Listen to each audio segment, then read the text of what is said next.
नमस्कार दोस्तों।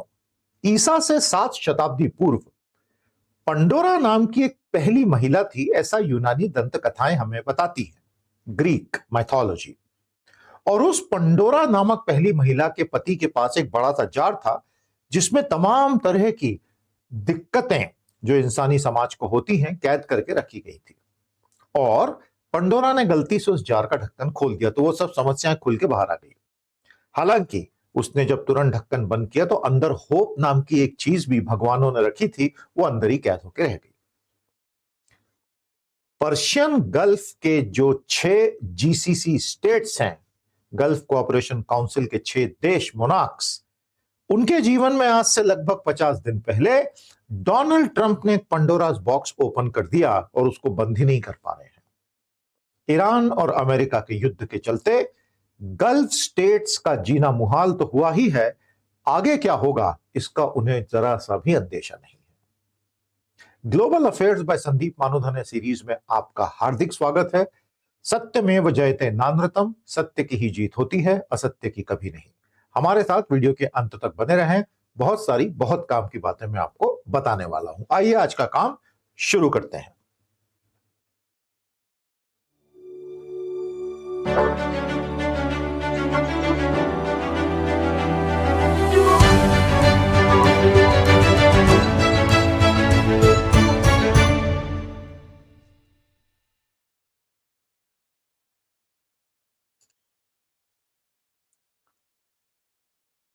इससे पहले कि मैं आज का काम शुरू करूं, हमारे कई साथियों ने अलग अलग वीडियो, ब्लॉग, पोस्ट, न्यूज़लेटर इत्यादि की जानकारी मिस होने का फीडबैक दिया था।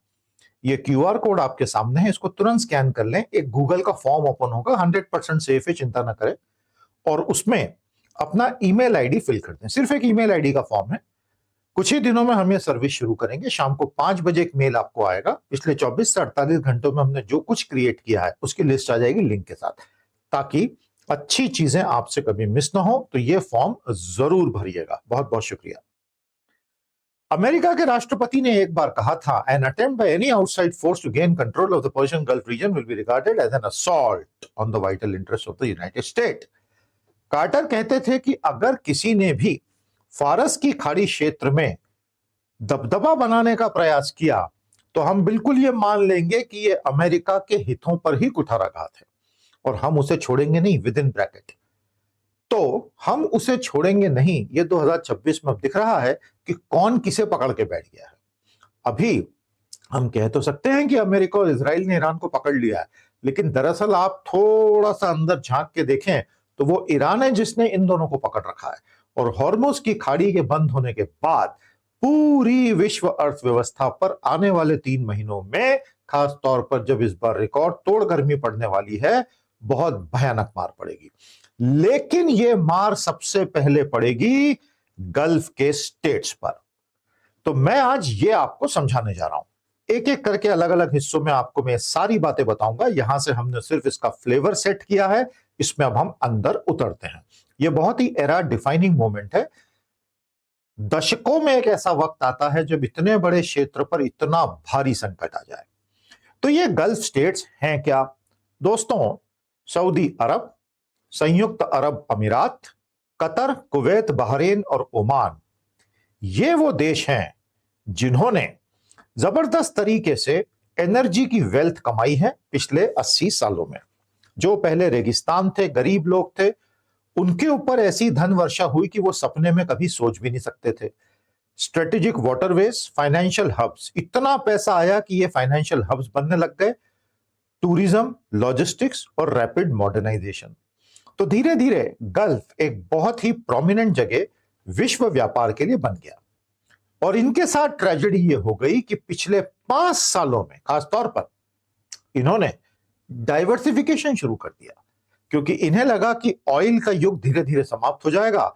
तो जो अरबों अरबों अरबों डॉलर इन्होंने कमाए हैं सिर्फ जमीनें खोद खोद के, वो दूसरे व्यापारों में लगाना चाहिए। और ये जमाना है एआई का। रोज नए नए नए नए इन्वेंशंस, डिस्कवरीज और लॉन्चेस हो रहे हैं। तो इन्होंने सारा पैसा लगा दिया एआई में और डेटा सेंटर्स में, और उन्हीं पर बम गिरा दिए ईरान ने। तो एआई वालों को, डेटा सेंटर वालों को सिटिंग डक्स खुद को बनते देखना अच्छा नहीं लग रहा है, और ईरान वॉर के कारण इनकी डाइवर्सिफिकेशन की पूरी स्ट्रेटेजी पर काला ग्रहण लग गया। सोचिए कितना बड़ा सेटबैक है। एक चीज और आपको बता दूं, बिजनेस में मारे जाने से भी बुरा होता है मारे जाने की अनिश्चितता का होना। In any business, what is worse than being decimated is the prospect of potentially, probably, possibly getting decimated. वो उससे भी भयानक होता है, यानी अनिश्चितता। और इन जीसीसी स्टेट्स के साथ दुर्भाग्यवश ये अनिश्चितता डोनाल्ड ट्रंप ने आगे बढ़ के पैदा कर दी, क्योंकि उनको ये मिसगाइड किया गया कि 7 दिन में खुला खेल फर्रुखाबादी, सब खत्म और ईरान का तेल हमारा, जैसे वेनेजुएला का 7 घंटे में हो गया था। अब इसका उल्टा हो चुका है। तो ये जो अलग अलग स्टेट्स आप यहां देख रहे हैं, बेहद अमीर स्टेट्स, इनके अपने सॉवरेन वेल्थ फंड चलते हैं जिसमें सैकड़ों अरब डॉलर की दौलत भरी हुई है। ये पेट्रो डॉलर के पैरोकार हैं, पूरा खेल ही वहीं से चलता है। पेट्रो डॉलर टिका हुआ इनके दम पे, वो बना ही वैसे है। और आबादी में ये कुछ भी नहीं है। सबसे बड़ा है सऊदी अरब, 3.5 करोड़ के आसपास की आबादी। बाकी सबकी आबादी किसी की 50 लाख, किसी की 30 लाख, किसी की 1 करोड़। ये सब मिलके दिल्ली और मुंबई में समा जाएंगे आराम से। लेकिन पैसे के दम पर इनकी धमक, इनकी जियोपॉलिटिकल रीच और अमेरिका के बेसिस का यहां बनना बदस्तूर जारी रहा। तो ये जो गल्फ स्टेट्स आप देख रहे हैं, ईरान और टर्की भी इनके पास ही हैं। ये पूरा ज्योग्राफिकल लोकेशन आपके सामने मैंने दिखा दिया। तो सऊदी अरब हो, यूएई हो, कतर हो, कुवैत हो, ओमान हो, बहरेन हो, अब वो सीधे सीधे ईरान की फायरिंग रेंज में सब आ चुके हैं।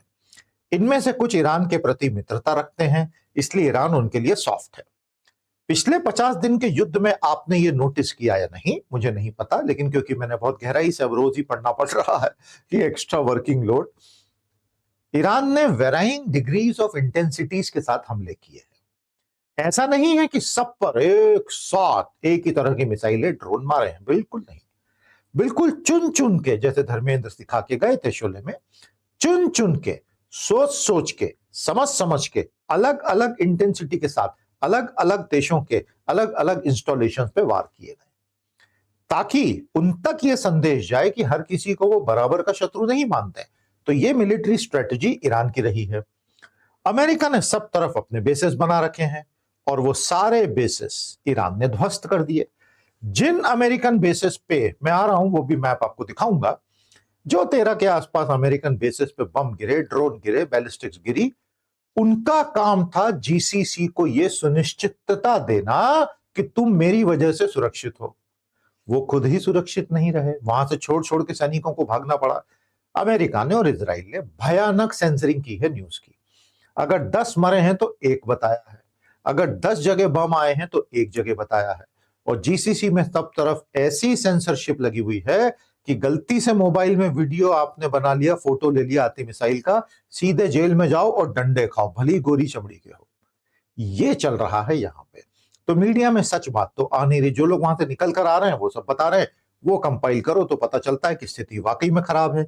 दोस्तों, आपकी इस वर्तमान स्थिति पर पंडोरास बॉक्स के कंटेक्स्ट में क्या राय है, हमें जरूर बताइएगा। तो ये हैं सारे के सारे गल्फ स्टेट जो एक आशा की किरण थे और बेसिकली एनर्जी का खेल है। तो मैंने यहां पर, आप इसको पॉज करके आराम से फुल स्क्रीन करके देख सकते हैं, सारे इंपॉर्टेंट जो एनर्जी पॉइंट्स हैं वो भी इसमें बताए हैं। और इनके लिए स्ट्रेट ऑफ हॉर्मुज एक जीवन रेखा है, क्योंकि सारा सामान बाहर निकलेगा कहां से, स्ट्रेट ऑफ हॉर्मुज से ही निकलेगा ना। अब वही फंस गया। तो दूसरा, फिर बाबल मंडप से निकालो, वो हुथीज अंसार अल्लाह बंद कर सकते हैं, अभी तक नहीं किया है। तो तीसरा है कि ओवरलैंड पाइपलाइन से निकालो, एक हिस्सा वहां से भी जाता है, उसको उड़ा देना ईरान के लिए बाएं हाथ का खेल है, वो उसने अभी तक किया नहीं है। तो ये है इनके एनर्जी जो इनको वहां से निकालना है, उसकी कहानी। इनका बिजनेस मॉडल क्या था, ये आखिर देश करते क्या है, ये चलते कैसे हैं और यहां के लोगों का जीवन शैली क्या है, फटाफट बताता हूं, बहुत मजेदार है। ये जितने भी खाड़ी के देश हैं, इनको जो जियोलॉजिकल लॉटरी जिसको कहते हैं वो लगी, और ऑयल और गैस के ऐसे भंडार मिले, ऐसे भंडार मिले कि पूछिए मत। इसको कहते हैं ऑयल और गैस का रेंट। उसको उन्होंने अमेरिकन कंपनीज और यूरोपियन कंपनीज को अलग अलग ठेके यानी कंसेशंस दे देकर state revenue, welfare subsidies, public jobs, infra low taxation में तब्दील कर दिया, जिससे लोगों का जीवन स्तर बहुत ऊंचा हो गया। लेकिन अब ये पूरी तरह इस पे डिपेंडेंट हैं और एक्सपैट्स पे। एक्सपैट्स का मतलब होता है भारतीय, एक्सपैट्रिएट लेबर। हमारे भारतीय भाई बहन 10 लाख की तादाद में जीसीसी में है और इसलिए इस युद्ध से हम पे सीधा असर होने जा रहा है। अगर नौकरियां गई और अगर मान लीजिए सैलरी आधी हो गई या अनपेड आपको काम करना पड़ रहा है कुछ समय तक या छुट्टी पे रहो घर पे, आने वाले रेमिटेंसेस एकदम से गिरेंगे। हमारा एक्सटर्नल सेक्टर मैनेजमेंट उतना प्रत्यक्ष रूप से इमीडिएटली प्रभावित होगा। तो यह है पूरी कहानी गल्फ स्टेट के बिजनेस मॉडल की। नेचुरल रिसोर्स एक्सट्रैक्शन का पूरा खेल है, स्टेट कंट्रोल्ड रेवेन्यू कलेक्शन है, वेल्थ डिस्ट्रीब्यूशन के लिए अपनी जनता को चुप रखने के लिए, क्योंकि ये सारी मोनार्कीज है ना, डेमोक्रेसी तो है नहीं एक भी। Heavily public subsidize public services, generous welfare benefit, public sector में नौकरियां, इंफ्रा डेवलपमेंट, ऐसा कर करके लोगों को चुप रखा गया है। आपको याद होगा 2010 में अरब स्प्रिंग नाम की क्रांति हुई थी। वो दरअसल ट्यूनीशिया में एक सब्जी बेचने वाले ने खुद को आग लगा दी थी पुलिस के भ्रष्टाचार से तंग होके। मोहम्मद बुआजीजी, दिसंबर 2010। वो चिंगारी जो धड़ाधड़ पूरे अरब विश्व में फैली, इन सब की जान पे बनाई थी और ये सारे राजा घबरा गए थे कि अब तो हमारा नंबर और हम भी खत्म। लेकिन और ज्यादा वेलफेयर स्पेंडिंग और सब्सिडी देकर उन्होंने दे परचेज्ड पीस, तो वो उस पूरे चैप्टर से तो बाहर निकल आए थे। लेकिन इस ईरान के चैप्टर से निकल पाना अभी बहुत मुश्किल लग रहा है। तो इन्होंने जिस तरह से देश बनाए हैं, चलाए हैं, डायरेक्ट टैक्सेशन बहुत ही कम है या शून्य है, लिविंग स्टैंडर्ड्स लोगों के बहुत हाई हो गए। लोग हैं ही कितने, सब मिला के 5 करोड़ से कम है भाई। रिसोर्स पे संपूर्ण रूप से डिपेंडेंट, इसीलिए डाइवर्सिफिकेशन शुरू किया था एआई और डेटा सेंटर में। एंड वेरी लार्ज एक्सपैट, जिनको ये वहां पे सिटीजनशिप तो देते ही नहीं है। ये है इनका पूरा business model. Ultimately these are all artificial states जो कि वर्ल्ड वॉर के बाद अस्तित्व में आए थे और इनकी अपनी सॉवरेंटी सिर्फ एक दिखावा है। अगर वैसा नहीं होता तो ईरान के 50 दिनों के हमलों में, 30-35 दिनों के हमलों में इन्होंने खुद होकर बिना अमेरिका से पूछे पलटवार किया होता। इन्होंने ऐसा कुछ भी नहीं किया, बहुत ही लिमिटेड हुआ है जो भी हुआ है। नहीं तो ये तो पूरे युद्ध की घोषणा करके कूद पड़ते। ये हिम्मत इनकी सिर्फ हूथीज के खिलाफ ही हुई है आज तक, अंसार अल्लाह यमन में, ईरान के खिलाफ तो हुई नहीं, क्योंकि ये अमेरिका से सिग्नल का वेट करते हैं। तो कौन सी सोवरेंटी है भाई जहां अमेरिका से सिग्नल का वेट करना पड़ता है? कमेंट्स करते चलिएगा। यहां तक आए हैं तो कृपया पार्टिसिपेशन भी रखें, अच्छा लगता है। तो यहां के लोगों की पर कैपिटा आय बहुत ज्यादा है, हेल्थ केयर एकदम शानदार है, एजुकेशन सेफ्टी इंफ्रा बहुत बढ़िया है और क्योंकि आबादी बहुत छोटी है इसलिए सभी लोग काफी खुश रहते हैं, क्योंकि मटेरियल रिसोर्सेस में तो कोई कमी है ही नहीं। और जैसा कि आप देख रहे हैं, जहां आज भारत में हम 3-4-5 हजार की पर कैपिटा इनकम अगर डॉलरों में हो जाए तो उसको एक अचीवमेंट ही मानेंगे, वहां ये 50, 60, 70, 80, 1 लाख डॉलर तक की पर कैपिटा इनकम लेकर बैठे हुए हैं और हर तरह की सहूलियत सरकारें देती हैं क्योंकि वो दे सकती हैं। समझ में आया आपको? और इनके सॉवरेन वेल्थ फंड से ये दुनिया भर में निवेश करते रहते हैं। दोस्तों, हमारे वीडियोस अच्छे लग रहे हैं, अभी के अभी चैनल को कृपया सब्सक्राइब कर लीजिए, इस वीडियो को लाइक कीजिएगा, दोस्तों तक पहुंचाइएगा, नोटिफिकेशन को ऑन जरूर कीजिएगा। आपको इस वीडियो के नीचे एक ज्वाइन का बटन दिख रहा होगा, उसे आप क्लिक करेंगे तो हमारे चैनल पे 5 मेंबरशिप के लेवल्स हैं। आपको एक न एक जरूर अच्छा लगेगा, ज्वाइन कीजिए। जबरदस्त ज्ञान हर लेवल पर आपके लिए उपलब्ध है, हमारे साथ जुड़िए, लंबे समय तक आपको बहुत फायदा होगा। I welcome you to any of these levels. Level 3 हमारा रनिंग करंट अफेयर्स और पावर ऑफ 10 की शानदार सीरीज है और लेवल 5 में तो यूपीएससी का पूरा कोर्स ही है। सैकड़ों लोग हमारे साथ जुड़े हुए हैं, आप भी आइए। अमेरिका ने इस पूरे क्षेत्र में अपने बेसेस बना रखे थे, इन सब पे बम गिर चुके हैं, सब पे विदाउट एन एक्सेप्शन, और भयानक अरबों डॉलर की तबाही हुई है और बहुत मौतें हुई है जिनको सेंसर किया गया है। दोस्तों, पूरे खाड़ी क्षेत्र में अमेरिका ने अपने बेसेस बनाए, पावर प्रोजेक्शन इसी को कहते हैं। सैकड़ों बेसेस दुनिया भर में है और अब यहां पर भी है। उनका बेसिक सोचना मिलिट्री ये था कि air, naval, logistics, surveillance, missile defence, reach वगैरह यहां से होगा और हम ईरान को डेटर करके रखेंगे, पेट्रो डॉलर को प्रोटेक्ट करेंगे। इसका एग्जैक्ट रिवर्स हुआ है। जब ईरान ने बिना किसी प्रॉब्लम के इन बेसिस को भयानक तबाही कर दी यहां पर, तो जीसीसी के सभी गवर्नमेंट्स को यह सोचने पे मजबूर होना पड़ा कि ये बहुत घाटे का सौदा हो गया हमारे साथ। हमने खुद को बैठे बिठाए टारगेट बनवा लिया और हमें प्रोटेक्ट करने की बजाय हम इनको अलग जगह रेसिडेंशियल एरियाज में छुपने की जगह देते फिर रहे हैं। तो now there is a fundamental rethink in the countries कि ये हम कर क्या रहे हैं और हम ये किसके लिए कर रहे हैं, क्योंकि अब तो सारी इक्वेशन पलट गई हॉर्मुज के बंद होने के बाद। समझ में आया दोस्तों, ये सारे इनके बेसिस जिस पे ईरान ने हमला किया। अब आते हैं हॉर्मुज के क्लोजर पे। तो मैंने आपको पूरा बैकग्राउंड समझाया, ये कौन से देश हैं, इनका लिविंग स्टैंडर्ड क्या है, इनका बेसिक बिजनेस मॉडल, एग्जिस्टेंस का मॉडल क्या है, अमेरिका यहां क्यों घुसा पड़ा है। हमारी जो प्लेलिस्ट है ग्लोबल अफेयर्स की, इसको पहले वीडियो से यहां तक का पूरा देखिएगा। पूरा थ्रिलर मिस्ट्री मूवी के जैसा है, आपको बहुत मजा आएगा। पूरा मैं फैक्चुअल बनाता हूं कंटेंट, बहुत कुछ सीखने को मिलेगा। ये सीरीज एनालिटिकल माइंडेड लोगों के लिए है, आपके लिए बहुत सारे पॉइंट्स यूज करने लायक। अब जैसे ही हॉर्मुज की खाड़ी बंद हुई, यहीं से हमने आज का वीडियो शुरू किया था। हॉर्मुज जल डमरू मध्य को ब्लॉकेड करके ईरान ने एनर्जी एग्जिट का दरवाजा बंद कर दिया। 28 फरवरी 2026 के पहले सबसे बुरे सपने में भी कोई जियोपॉलिटिकल प्लानर इसकी बात भी नहीं करता था। हाँ, Hormuz was the choke point. लेकिन अब एक चीज और बताऊं, ये जो हॉर्मुज में सारा लफड़ा चल रहा है, इसकी वजह से मलक्का स्ट्रेट के ऊपर बैठे हुए देश ने टोल लेने की बातें शुरू कर दी हैं। कौन सा देश है जो टोल लेगा? Singapore, Malaysia, Indonesia, Thailand. Malacca strait किसके स्वामित्व में आएगा अगर आया तो? और वहां के नेताओं ने हम क्यों नहीं टोल ले रहे, ये बोलना शुरू कर दिया है।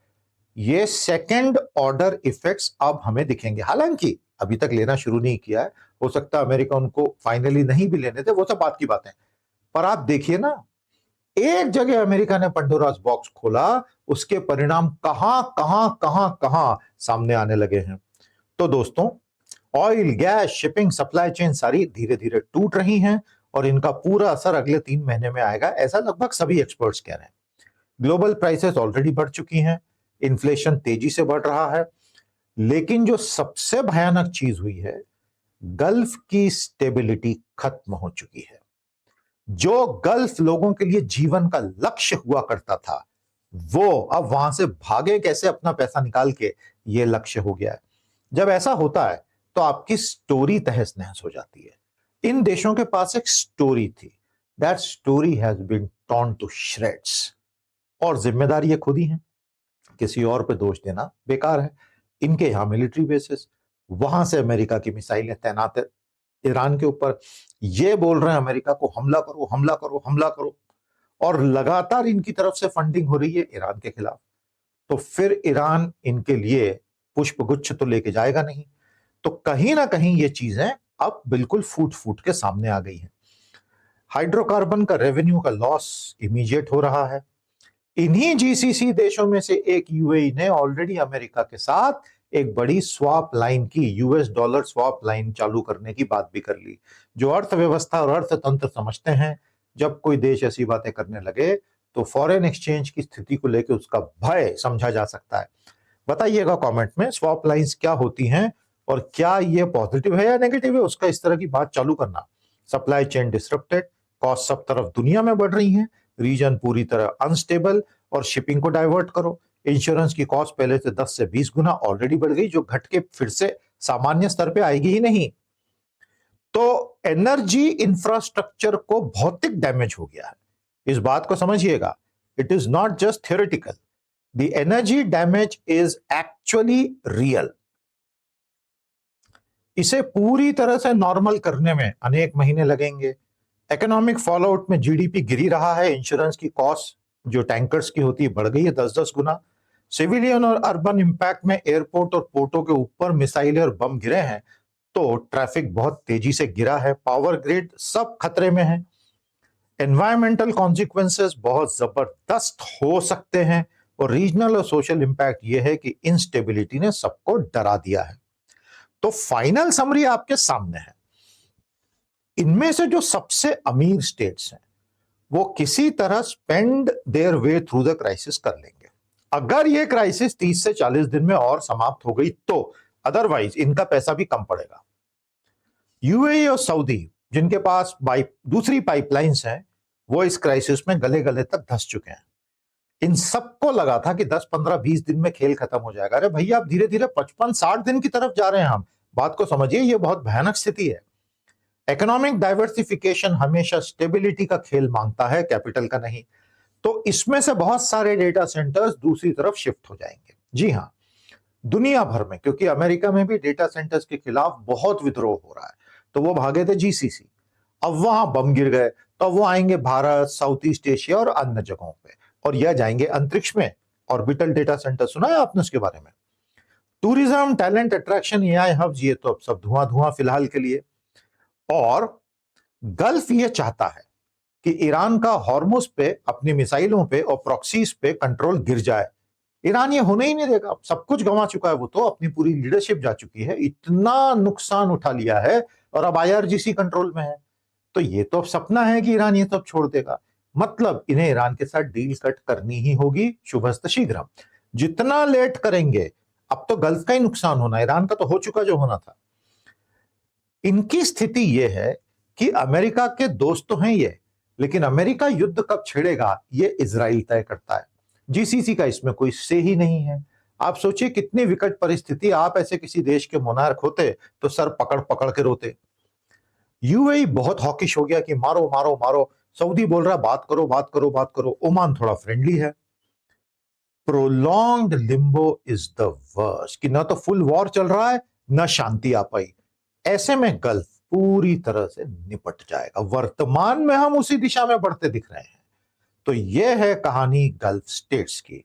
प्यारे दोस्तों, फिर से बता रहा हूं, इस क्यूआर कोड को स्कैन कर लें। दिन में एक में ईमेल आपको आएगा जिसमें हमारे पिछले 2-3 दिन के सारे क्रिएशंस, पोस्ट, वीडियो, ब्लॉग आपको मिलेंगे। आपको इससे फायदा होगा। बहुत बहुत शुक्रिया। तो ये थी between the devil and the deep sea की कहानी। कैसा लगा आज का वीडियो कमेंट में बताएं, लाइक करें, शेयर करें, और हम सभी उम्मीद करते हैं कि ये जल्द से जल्द समाप्त हो, क्योंकि भारत पर भी इसका असर आने लगा है और आगे आता जाएगा। तो इसके साथ आज का वीडियो यहीं समाप्त करते हैं। नमस्ते, जय हिंद।